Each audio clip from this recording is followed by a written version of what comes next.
Voilà, alors chers amis de la CCBF, on est très heureux d'être avec vous pour participer pour nous à cet élan que le pape François nous insuffle à tous. Il nous invite à aller jeter nos filets en eau profonde et à ne pas nous contenter de ne pas nous taire. Voici en 10 minutes notre contribution dans le domaine de la pastorale des personnes divorcées remariées avec des guillemets, comme le pape François aime à le souligner, et nous aussi. Alors on nous a demandé de faire un petit historique, ou tout au moins de savoir d'où est fondé notre accompagnement présent. Et on s'est rendu compte que finalement ça date d'il y a très loin. C'est lors de notre préparation au mariage, il y a 40 ans, on est tombé sur un super couple. Et il nous a donné vraiment envie d'accompagner des couples à notre tour.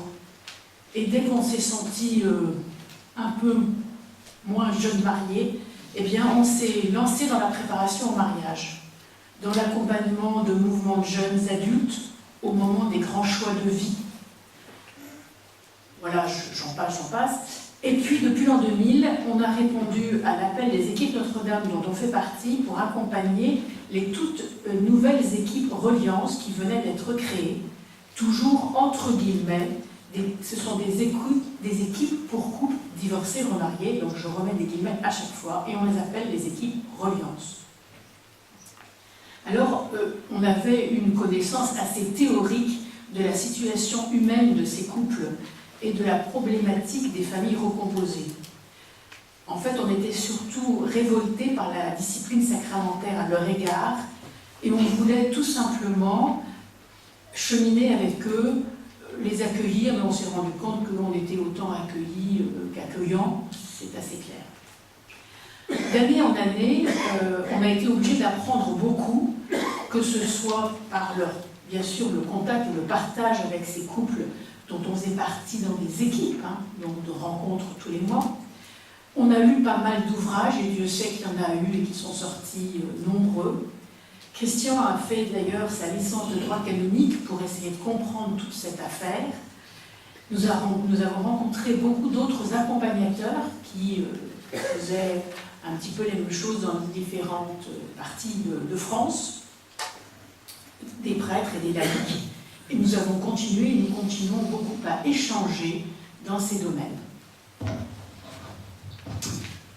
Alors l'arrivée du pape François, la convocation du premier synode sur la famille, a été l'occasion pour nous d'élaborer un questionnaire associé au kit d'animation de réunion proposé par la CCB Lyon pour booster la pastorale familiale locale. Ceci nous a permis d'aborder en paroisse et dans d'autres groupes et mouvements les défis liés à cette pastorale. Dans l'année intersynodale, nous avons, avec nos divers réseaux et groupes, fait des contributions écrites que nous avons envoyées à toutes les instances possibles, en particulier la Conférence des évêques de France et le Conseil pontifical pour la famille à Rome. Résultat, eh bien, nous avons été invités comme auditrices et auditeurs au synode des évêques de 2015 à Rome, et j'entends préciser au titre des équipes Reliance et au titre de Se Dire Lyon, qui est une association privée de fidèles qui aide à organiser et à accompagner les personnes qui veulent faire un temps de prière à l'occasion du mariage civil. Donc ce fut un grand moment, 3 semaines de travail vraiment denses, des rencontres intenses, d'autres plus délicates. Un bel exercice en direct de synodalité que nous avons fait vivre à nos amis au jour le jour avec notre blog, pour ceux qui le connaissent. Après la lecture de la Relatio Finalis d'octobre 2015, de retour à Lyon, nous disions déjà « La porte des sacrements s'ouvre aux personnes divorcées et remariées qui en prennent sincèrement le chemin ». Et toutes les homélies du pape, ses allocutions, ses phrases dites dans les avions, nous confirmer dans son désir d'ouverture, d'accueil et de miséricorde inconditionnelle jusqu'à la sortie d'Amoris Laetitia qui clairement indiquait que la porte des sacrements ne devait pas se fermer pour n'importe quelle raison. C'était d'ailleurs déjà formulé dans l'Evangelii Gaudium 47. Hélas, malgré l'attente fébrile de l'exhortation, l'accueil fut plutôt nul et reçu dans un silence assourdissant, selon les mots de notre ami Jean-Paul Vesco.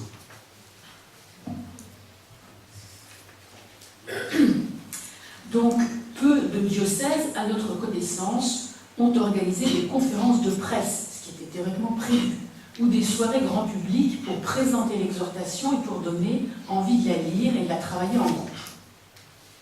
Dans notre diocèse, il a fallu que ce soit nos groupes, Reliance, Se Dire, et puis Chrétiens Divorcés Chemin d'Espérance, qui organisent nous-mêmes, en juin, une grande réunion pour parler d'Amoris Laetitia et du changement que cela apporte dans la pastorale générale et en particulier dans la pastorale des personnes divorcées.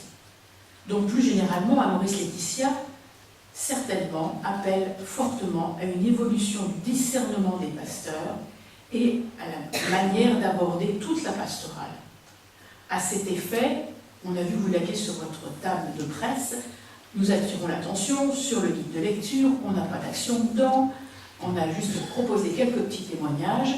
C'est la conférence des évêques de France qui a fait paraître ce texte-là fin août, et à notre avis, c'est un outil précieux pour faire travailler l'exhortation dans les groupes, dans les paroisses, dans les mouvements, parce que si intégration il peut y avoir, ça ne peut passer que par la meilleure connaissance de l'ensemble du peuple de Dieu, de ce qu'on lui demande de faire. La conversion des communautés, ça ne peut se faire que par là. Déjà dans la période intersynodale, nous avions essayé de réfléchir aux grandes lignes du comment, et là je parle de l'accès au sacrement des personnes qui souhaitent l'avoir. C'est-à-dire dans quel esprit il s'agit de construire un chemin de retour. Nous les avions appelés les chemins d'Emmaüs et nous avons largement diffusé sur nos réseaux et nous l'avons transmis dans notre cercle minor au synode.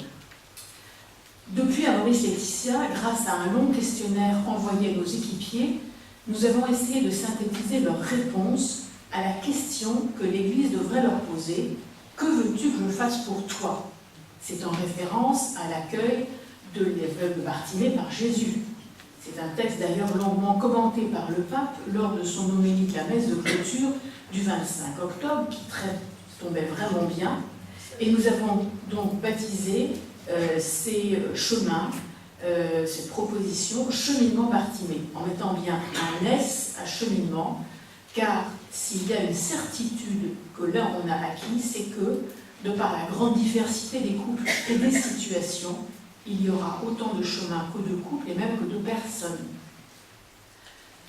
De fait, dans plusieurs paroisses de Lyon, en regardant agir le Christ dans l'Évangile, des petits groupes se lancent pour réfléchir et inventer ensemble cette intégration totale, pouvant passer, pour ceux qui le souhaitent, par l'accueil au sacrement. Les temps de prière à l'occasion de la nouvelle union civile que l'association Se Dire Lyon s'efforce de faire connaître et d'aider à organiser, peut parfaitement faire partie d'un cheminement Bartimée si les personnes le souhaitent.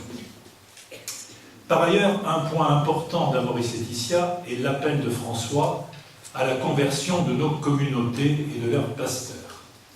L'incitation en paroisse et dans les mouvements à lire et travailler l'exhortation est une priorité pour opérer ce changement de regard salutaire.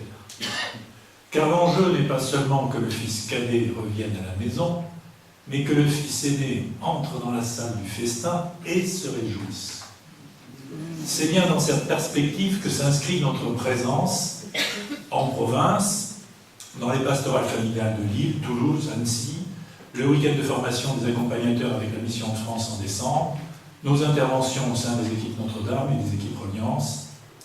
Et figurez-vous que nous montons même à Paris lorsque nous y sommes invités, comme aujourd'hui. L'objectif de ces rencontres est d'aider à la réception d'Amoris Laetitia dans tous les domaines de la pastorale familiale, et en particulier, en ce qui nous concerne, dans la pastorale des personnes divorcées remariées, pour que se mettent en place des cheminements Bartimée et qu'ils reçoivent un accueil, et si possible chaleureux, des communautés. C'est un des axes de l'avenir des laïcs que vous êtes, que nous vous proposons et qui nous paraît essentiel. Quant aux clercs qui sont éventuellement parmi nous, si nous avons bien compris Amoris Laetitia, l'art de l'accompagnement n'est pas seulement une proposition, mais c'est une obligation. Voilà, je vous remercie et je pense que vous avez compris que nous comptons très fortement sur vous pour nous aider à œuvrer dans cette conversion des communautés et de leurs pasteurs.